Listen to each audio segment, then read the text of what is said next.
Do you think online dating is good or bad?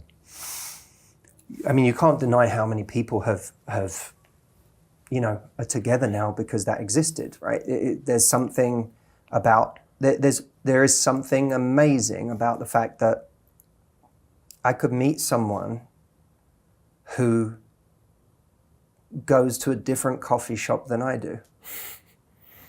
You know, that's we have a problem. I forget what the term in economics is, but the problem of what's the word when it's lack of information. When this person and this person could be great together, but they're never crossing paths. There is something really sad about that. And what online dating does is it says, you're going to get to meet someone who doesn't go to your coffee shop. Amazing. But now everybody's like,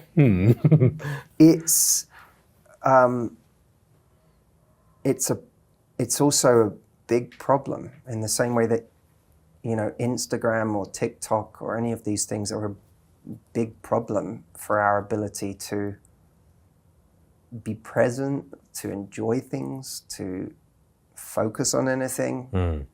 Is you're in this, once you're on online dating, you are in the dopamine machine, and you're either getting addicted to it yourself, or you're not, but you're dealing with other people who are addicted to it. And it's very hard to be mindful. In order to know if someone's good for you, you have to be with them. You have to really like sit and be present with them and get to know them. That's really hard when your phone's blowing up with 4 more matches that you check when you go to the bathroom on the date. Or you get home and you've got 3 texts from other people. And this is challenging because it doesn't, it's like if you're in your living room at home and someone put 5 screens on the wall and they played, you know, 5 of the world's greatest movies, 1 on each screen, and you watch them all at the same time for the next 2 hours. They're all great movies, but at the end of that, say, which was your favorite movie? Which one did you really love? I don't know. I was watching all at the same time. So there's a danger today. It's not an easy problem to solve, but there's a danger today that we never get present enough with anybody to actually get connected enough to inspire us to keep going. Yeah, the social media world is a funny world because it's a very surface-based world. You know, it's everything is surface. Your page, as a guest said, is only displaying your greatest hits. I'm displaying my greatest hits. On your profile online, you're just mentioning the great things about you and what you do. It's all very surface.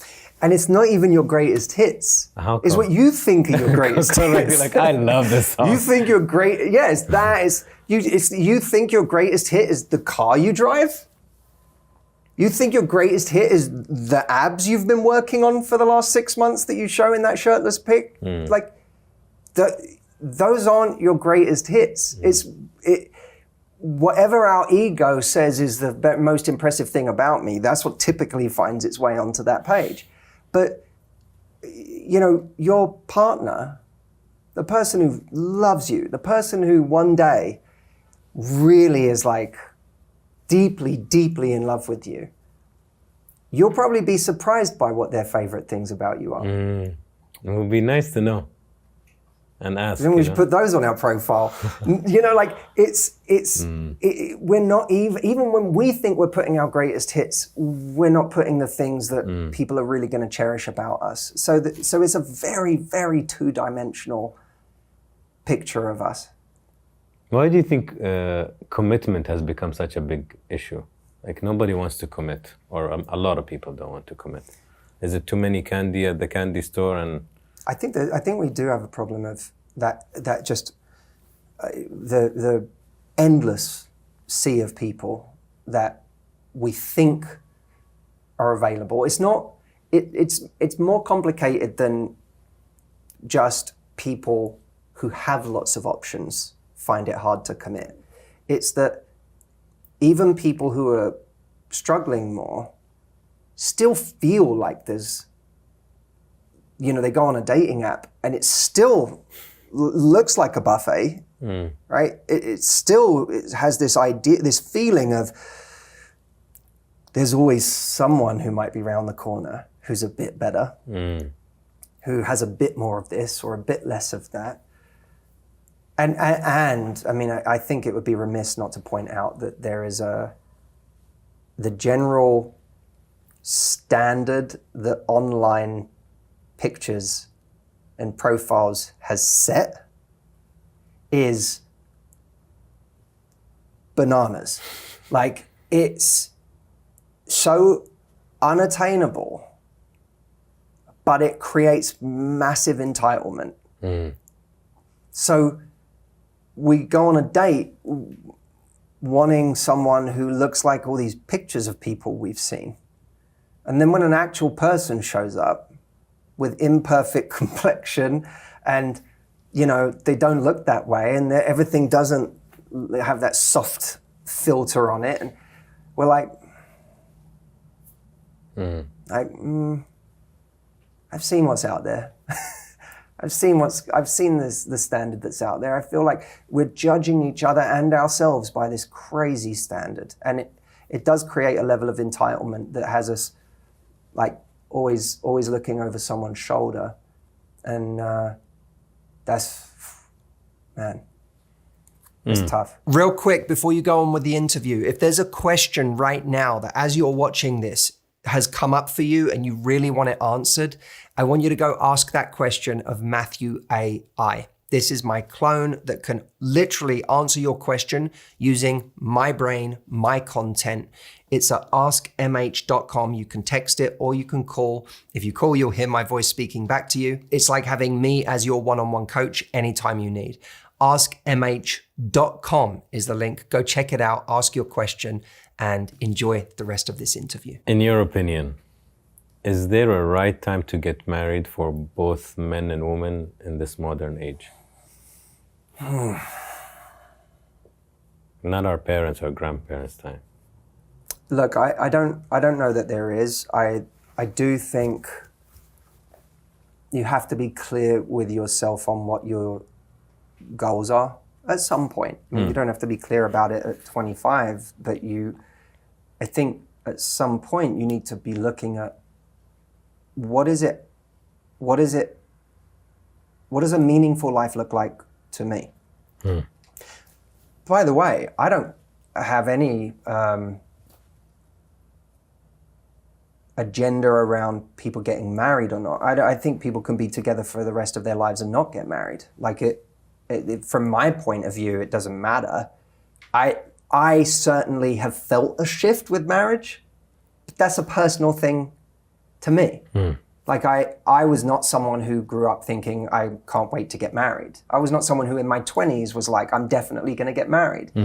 I didn't think that. I didn't care about marriage. I was probably a little bit more contrarian where I was like, I don't care. I don't want someone telling me I have to sign them. Not even my partner. I was like, I don't want, the state involved in my relationship. Like I've got to sign a piece. I was like that. And I was surprised to learn that when I fell in love and had this amazing, peaceful relationship and I saw this person as someone I wanted to build with for the rest of my life, I surprised myself with my thoughts. So I think I want to marry this person. And I was like, well, where did that come from? And when I did get married, I did feel a shift. I did feel like, I feel there's a different kind of energy that we're like really building together. It felt like a statement. But I say that as someone who has no deep beliefs about tradition and marriage, and I don't come from that place. Just that's my personal experience. So when someone chooses to do that, I think it's entirely up to them. But what I would say is, especially when people are looking at having kids, if your belief is you want to have that within a marriage, not everyone's is, but if that's your view, if that's your belief, then suddenly it does matter when you get married. Because there is a very real biological timeline, especially, I mean, for men and women, but for women especially. You know, men still can have their challenges, and they do, much more than people talk about. But you know, for women, we know those challenges are different. We know that there is a real biological component to, I have a window that is earlier than a man's, in which if I pass that window, I don't get to do that myself biologically. And if that's the case, then it does matter when you get married, if you believe that you want kids in a marriage. And you have to, this is where you have to start to get, what's the word? You have to start taking those goals seriously in your decisions. If you're having a fun time with someone, but that person's 9 years younger than you, and they're in a completely different stage of life, and they're not looking for any of that anytime soon, and you're 32, and you're looking at your timeline and going, well, I don't have all the time in the world. That might be a very good reason to say no to that relationship, even though it's fun, even though it feels good, even though you really like this person. That might be a reason to say no. But you can't say no if you haven't been honest with yourself about what it is you really want.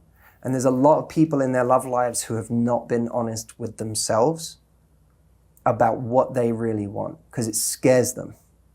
Because if I was really honest with myself about what I want, then I'd have to make some harder decisions now.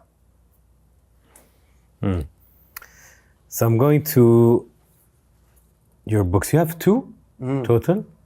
Get the Guy and Love Life? Yeah, Get the Guy came out over 10 years ago now, and that was kind of my take on a very practical approach to going out there and finding love. And then I wrote Love Life, which just came out this year. Okay. And that's a deeper book about what gets in the way of us finding love, and what happens to us on the journey to finding love that can make life hard. Okay, I have questions from both, so let's see. What's the biggest mistake people make when they're looking for love? This is from in regards to your first book, because I know you talked about it. Oh man. Whether I give the same answer, I don't know. I imagine in that book I probably talked about. No, I'd rather actually. I like your modern answer, latest.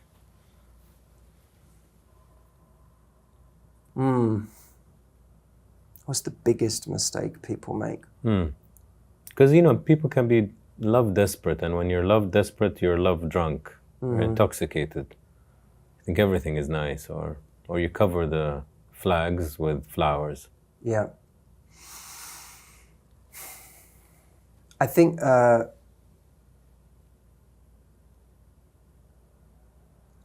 people don't date according to what is actually going to make them happy. They date according to what satisfies their ego, or what feels good in the moment, or what is familiar. But they don't listen to the part of themselves that says, this person's not, they don't actually work for you. They don't truly care about you, or they're very selfish. They don't think about you. They aren't a great teammate to you. They're not really investing in you. This person, or in some cases, I work with people every day who are like, they say that they really like me, but I only hear from them once a week. And yet there's still pining after this person. But this person makes them miserable. What I say is we have to reorient our focus away from how we feel about someone onto how that person makes us feel. Again, reorient. We have to stop asking, how do I feel about this person? And start asking, how does this person make me feel? When I say, how do I feel about this person? I go, oh my God, they're so attractive. They're so charismatic. They're so sexy. They have this, they have that. We talk about all of the wonderful things we see in that person. But that person can make you miserable. You can feel anxious all the time. You can never feel good enough. You can feel completely unseen because it's all about them. And there's no space for you. Or they never asked you questions about yourself. So, you know, we date based on how we feel about someone, but not necessarily based on how someone makes us feel. I like that. What else do we have for you, Matthew? What's the biggest misconception women have about men? That they're not sensitive. Nice. That's true. That they don't feel things the same way that women do, you know. There's actually a bit of a misconception among a lot of women that I've heard and witnessed, where if a woman does to a man what she doesn't like when it's done to her, it doesn't hurt his feelings the way it hurts her when it happens to her. You know, if he just fades, then that's really, really painful. If she just fades, like, he's a guy. he's fine. Yeah. Like, men are incredibly sensitive. And I think a lot of women never see that side of men. So they don't forget, Matthew, men, like, there was this whole research on how parents treated daughters differently than sons. So your daughter falls and scratches her and you're like, oh baby, are you okay? The boy comes and they're like, get up, it's fine, you're okay. Yeah. How dismissive. Okay, he's crying. Both human beings were crying because they're in pain. One is dismissed, one is cuddled. So you multiply that by years. As men, a lot of us are not educated or allowed to express, or shamed for expressing. Like, oh, you know, you're a man, shut up. I mean, I remember in my early 20s being heartbroken over something, and a friend of mine at the time, he asked me how I was doing. He didn't mean about the breakup. He just said, like, hey, how you doing?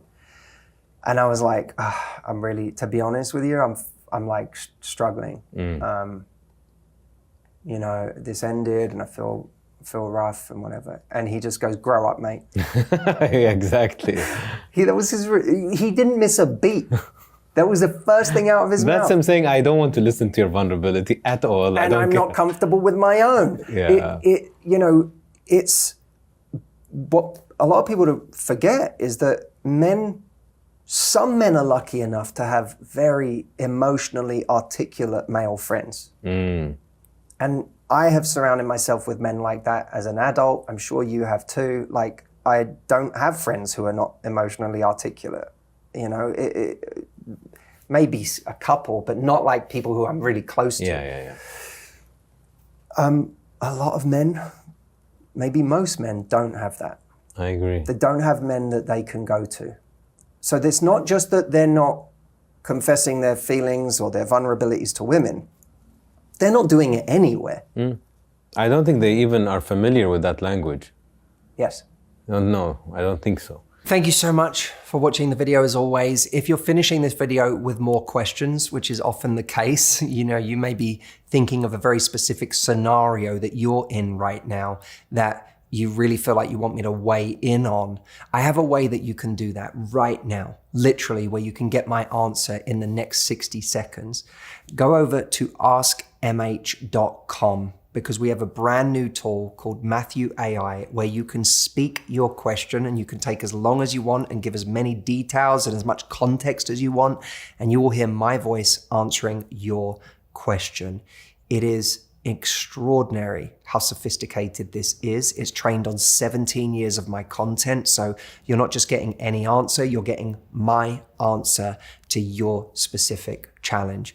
If you're in pain, especially right now, I promise you that by the end of your conversation with Matthew AI, you are going to feel a lot better than you do right now. So go to askmh.com and you can try it out. You can try it out for free, by the way. So there's no cost just to trying it.